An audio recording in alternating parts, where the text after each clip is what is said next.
sait, la F2 court les mêmes week-ends que la Formule 1. Quand on est justement directeur-président d'une écurie comme Art Grand Prix, est-ce qu'on a le temps de jeter un œil à ce qui se passe sur la Formule 1? Est-ce que vous avez un avis notamment sur ce qui s'est passé un petit peu depuis le début de ce week-end? Forcément on suit, surtout qu'on a pas mal d'anciens pilotes qui sont passés chez nous, qui sont aujourd'hui en F1, donc on a toujours un petit intérêt par rapport à ça. Après on n'arrive jamais à suivre vraiment dans le détail parce que nous on est quand même très concentré sur ce qu'on doit faire. Donc c'est pas facile aussi déjà de suivre des essais de F1 parce que chacun a son propre programme et c'est surtout à partir de la qualif qu'on arrive à avoir vraiment une hiérarchie. Donc on suit plus comme des spectateurs que comme des avertis. Justement, excuse-moi, j'ai juste une question par rapport à ça. Est-ce que vous observez peut-être un petit peu, je ne sais pas, le niveau de dégradation? On a vu par exemple hier après-midi Charles Leclerc avoir un niveau de dégradation de pneus assez important.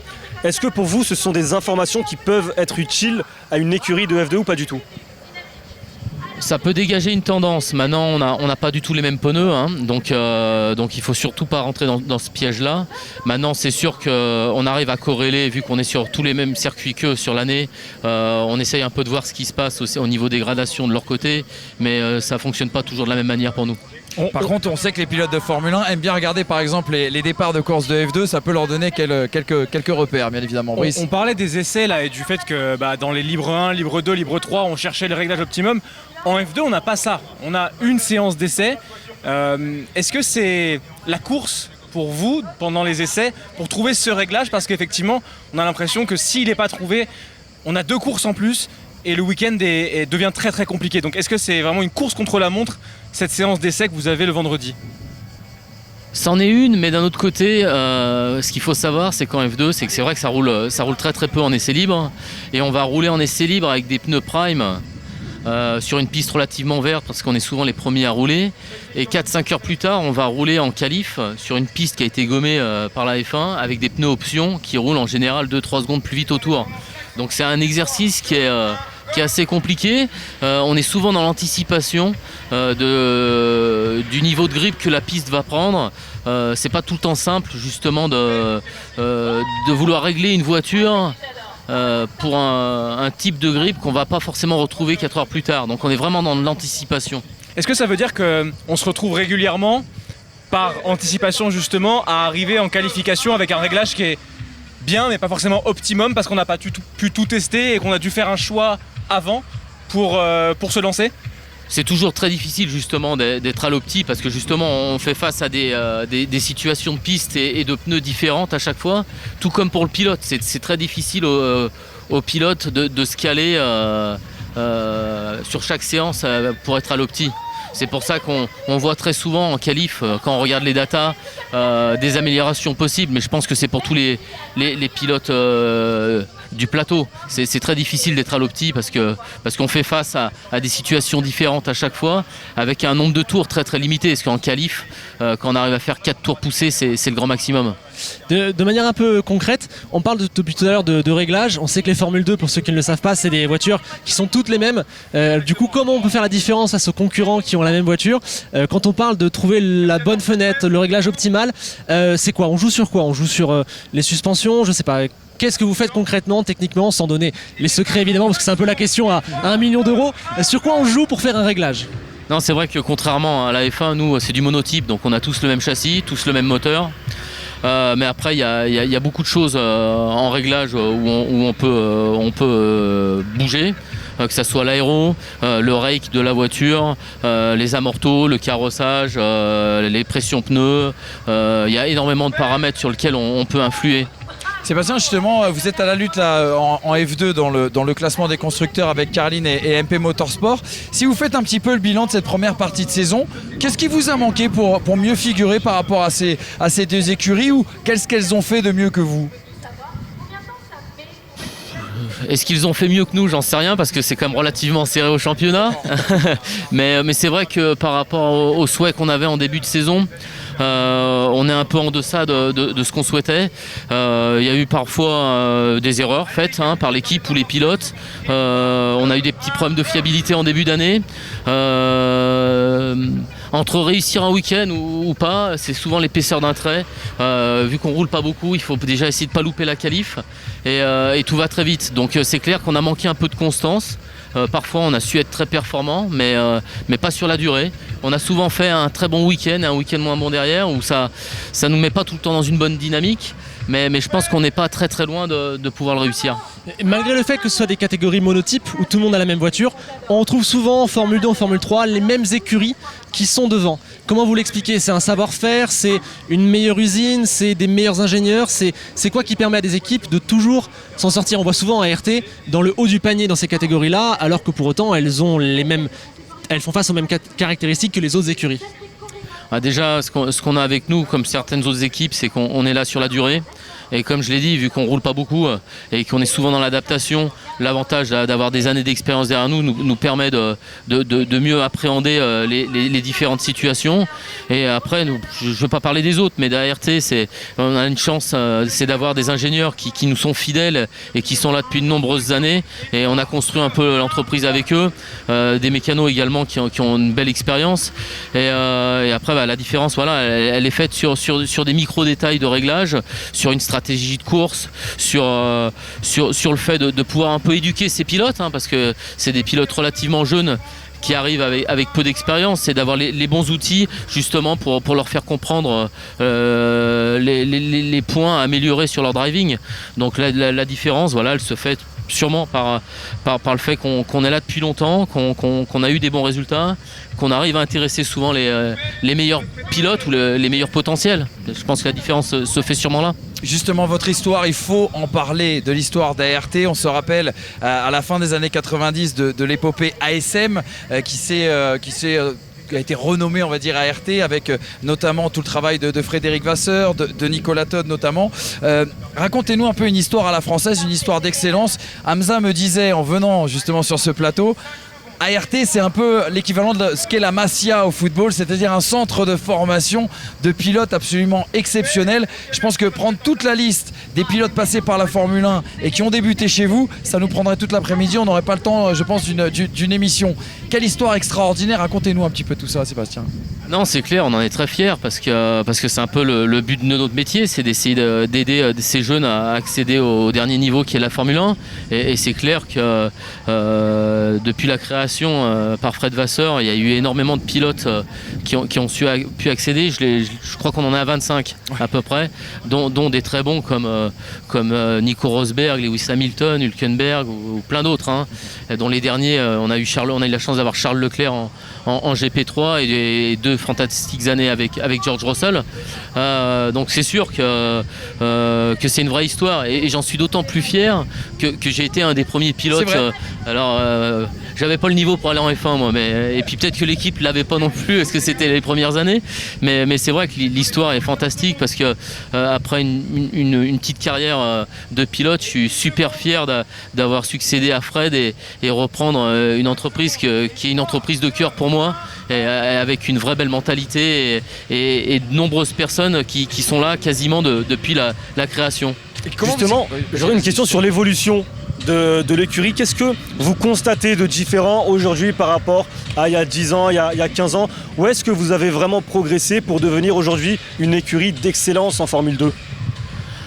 Parce que c'est avant tout un métier d'ingénieur, donc forcément ce qu'on faisait il y a 20 ans, on n'était pas dans le détail qu'on peut avoir aujourd'hui à tous les niveaux. À mon époque, pour mettre de l'essence dans un réservoir, on estimait en litres. Aujourd'hui, on y va à 100 grammes près pour être à l'opti, parce qu'on sait que le poids est le premier ennemi de la performance. Les outils qu'on fournit aux pilotes aujourd'hui dans l'analyse data sont bien meilleurs et bien plus pointus que ce qu'on pouvait avoir à l'époque. Donc chaque année, on va de plus en plus loin dans ce qu'est le détail en fait. Mais après, ça reste du monotype et on est quand même à des années-lumière de ce qui se passe en F1. Sachant que la vraie première volonté, c'est justement de former ces futurs pilotes. Comment on explique justement qu'il y ait autant de talents qui soient passés par chez vous? C'est quoi? C'est une manière de les convaincre? C'est une garantie aussi également de résultats? C'est la méthode? C'est du management? Quels sont les arguments qui font que Lewis Hamilton, Nico Rosberg, Hülkenberg, Jules Bianchi, enfin tous les noms qu'on pourrait citer sont passés par chez vous et ont performé derrière? Disons que déjà c'est une fierté de l'entreprise de savoir les détecter, parce que c'est toujours facile de dire tiens, celui-là il est bon quand il a été champion. Le plus dur de notre boulot, c'est justement d'arriver à les détecter avant qu'ils le soient. Donc je pense qu'à ce niveau-là on a été correctement bon, on va dire. Et après c'est d'avoir les bonnes personnes pour les aider à se développer, parce que c'est du boulot de développer des pilotes, que ça soit aussi bien dans le pilotage mais également dans l'approche, parce que on parle souvent du pilotage, d'être rapide, mais d'être pilote aujourd'hui ça demande beaucoup plus de qualité que juste être vitre. C'est d'être très très bon quand on est sous pression, c'est d'avoir le bon feedback de la voiture et de savoir performer quasi à l'opti en permanence, ce qui est très très difficile comme dans chaque sport en fait. Justement, vous parlez des qualités qu'il faut pour être un bon pilote de promotion et du coup devenir un bon pilote de F1 par la suite. Aujourd'hui, on a la chance d'avoir ce Français en F2 qui est Théo Pourchaire chez vous, chez Art Grand Prix. Ce serait quoi ces 3 plus grandes qualités à Théo qui font qu'aujourd'hui c'est le pilote qui va jouer le titre avec Felipe Drugovich? Déjà il est très talentueux. Alors ça, le talent on l'achète pas, donc ça déjà c'est une chance pour lui, c'est qu'il est naturellement super talentueux. Il est très très bon en bagarre, en course, et il a beaucoup de sang-froid justement en course. C'est vraiment ces 3 vraies qualités. Après Théo reste encore un pilote qui est très très jeune, avec pas forcément beaucoup, même s'il est déjà dans sa 2e année de F2, il est monté très très vite, il a monté les échelons très très vite, donc il lui manque encore un peu d'expérience et de vivre certaines situations pour être encore un pilote un peu plus complet. On a parlé de Théo Pourchaire avec Brice, il y a aussi la présence de Victor Martins à la lutte et en tête actuellement du championnat du monde de Formule 3. 2 Français qui peuvent rêver d'être champions à la fin de cette saison, preuve quand même du bon travail de Art. Un petit mot aussi également sur Victor Martins. Oui, Victor, on le suit depuis de nombreuses années. Il a la rapidité, il a la bonne approche. Après, comme je le dis, il faut performer, gagner des titres pour se donner la chance d'aller plus haut. Et vu qu'on parle de pilote français, je voudrais aussi qu'on nomme Isaac Adjar. Tout à fait. Qui fait une très très belle première année de F3. Et voilà, aujourd'hui, je pense qu'on a la chance en France d'avoir, on va dire, trois jeunes loups qui ont un potentiel pour, si tout se passe bien, pouvoir accéder au plus haut niveau. J'ai une question, excuse-moi Antoine, est-ce qu'il y a 15 ans, lorsqu'on n'avait plus de pilotes français en Formule 1, lorsqu'on n'avait plus de Grand Prix, est-ce que vous vous êtes dit à ce moment-là, avec notre écurie, l'objectif c'est de remettre la France sur le devant de la scène en Formule 1? Ou est-ce que c'était vraiment d'abord une entreprise avec cette volonté de construire d'abord une écurie et puis voir où ça nous amène? On va pas se mentir, ça nous fait toujours plaisir parce qu'on est français et de voir des pilotes français exceller en F1, que ce soit Esteban ou Pierre, et d'avoir des jeunes loups derrière, on en est très très content. Maintenant, il faut être honnête, l'objectif premier d'ART, c'est de détecter les meilleurs. Et quand on détecte les meilleurs, je ne vais pas dire qu'on s'en fout de la nationalité, mais nous, c'est vraiment d'essayer d'aider les meilleurs à réussir. Alors après, si c'est un Français, c'est la cerise sur le gâteau, quoi. Justement, une question là-dessus. Depuis tout à l'heure, vous dites que vous repérez les pilotes jeunes, etc., que vous les suivez, vous les accompagnez. Concrètement, comment ça se passe? Vous avez un réseau de scouting, vous allez écumer les catégories juniors, les karting peut-être. Comment vous prenez contact avec eux? Des très jeunes, vous leur dites, écoute, si t'es bon, peut-être que Art dans quelques années, etc. Comment, au quotidien, vous faites ce travail de repérage des jeunes talents? Pour ma part, déjà, j'ai une chance, c'est que ça doit faire à peu près 30 ans que je suis dans le business, que ce soit du karting à différentes formules de promotion, donc, et que je suis un grand passionné. Donc, je dirais que déjà, moi, de suivre un peu toutes les compétitions sportives, c'est une passion. Donc, ça aide déjà à détecter dès le plus jeune âge, dès l'âge de 10 ans, même des fois, parfois même un petit peu avant. Et puis après, on connaît forcément du monde dans le milieu du karting qui nous remonte certaines informations. Et après, c'est à nous de justement de suivre les meilleurs. Mais je dirais qu'on est dans ce business-là, c'est au quotidien qu'on regarde, c'est notre boulot, donc et on a du temps pour suivre tout ça. Et c'est du décryptage, c'est-à-dire que l'idée c'est pas uniquement de prendre la feuille des temps après la qualif ou de prendre le classement après la course, c'est comprendre qui a quoi comme matériel et comprendre en fait celui qui surperforme. C'est un peu ça le boulot de scouting, de détection. Tout à fait, surtout en karting. Bon, on sait qu'en karting, il peut y avoir d'importantes différences de matériel et il y a beaucoup de catégories parce que le karting change souvent les catégories, donc il faut arriver à suivre, mais c'est sûr, au bout d'un moment on arrive quand même à voir ceux qui savent performer là-dedans. 2004, on a dit création d'ART, des titres à l'appel, constructeur, pilote. Et 2011, il y a eu un projet à l'époque de porter candidature à une entrée en Formule 1. Est-ce qu'aujourd'hui, ce serait possible, par exemple, d'envisager un projet comme celui-ci et sinon, qu'est-ce qui vous manque aujourd'hui pour justement passer ce cap et ce step ?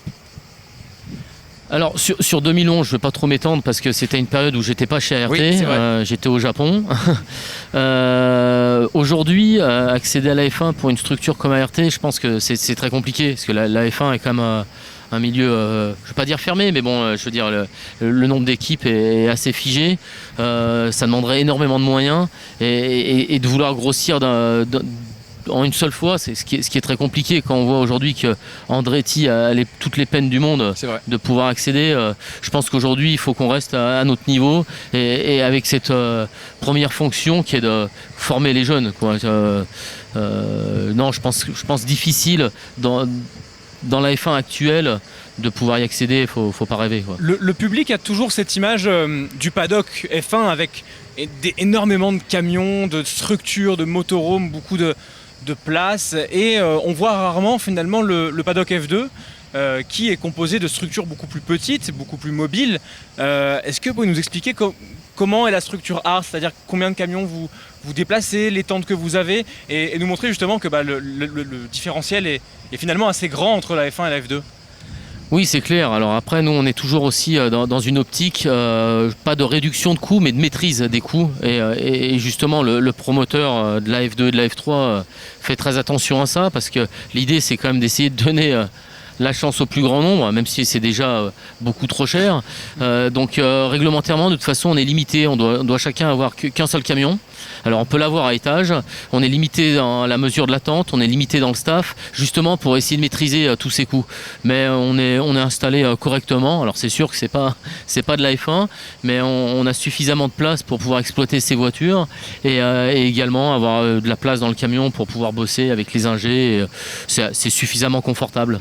C'est quoi le budget d'une écurie comme ART à la saison? Et si vous voulez pas nous donner de chiffres précis, si on devait le comparer par exemple avec un budget de Formule 1, ce serait quoi le distinguo, on va dire, le référentiel? Alors le budget juste F2, on va dire, si je voulais le comparer avec la F1, on est sur peut-être 50 fois moins cher. Mais voilà, après c'est beaucoup plus simple à gérer dans le sens où en F1 chacun construit son propre châssis. Il y a des équipes avec un staff énorme, mais on n'est pas du tout, on parle pas de la même chose. Donc c'est important qu'on arrive à maîtriser nos coûts parce qu'il faut impérativement que ça puisse être faisable pour des investisseurs. On a beaucoup parlé de l'école de pilotage autour de ART. Quand je dis école de pilotage, c'est plutôt aider à la post-formation, emmener les pilotes le plus haut possible. ART aussi a formé beaucoup d'ingénieurs, beaucoup de mécaniciens. Racontez-nous un petit peu justement la filière qui permet à toutes ces personnes d'arriver jusqu'à chez vous et ensuite quel est le travail que vous mettez en place avec eux? C'est une des grandes fiertés d'ART, c'est que ART en général, la quasi-totalité des salariés qui sont chez ART, c'est leur premier métier. C'est-à-dire que si je prends l'exemple des ingénieurs, on prend énormément d'ingénieurs en stage qui sortent de différentes écoles. Les STACA par exemple. Par exemple les STACA. Et ils sont formés chez nous et ils suivent un cursus en se développant dans les catégories. Et c'est un peu une fierté justement d'avoir nos ingénieurs et de ne pas les débaucher ailleurs et d'évoluer. Et on est une grande famille avec une ADN, une vraie ADN.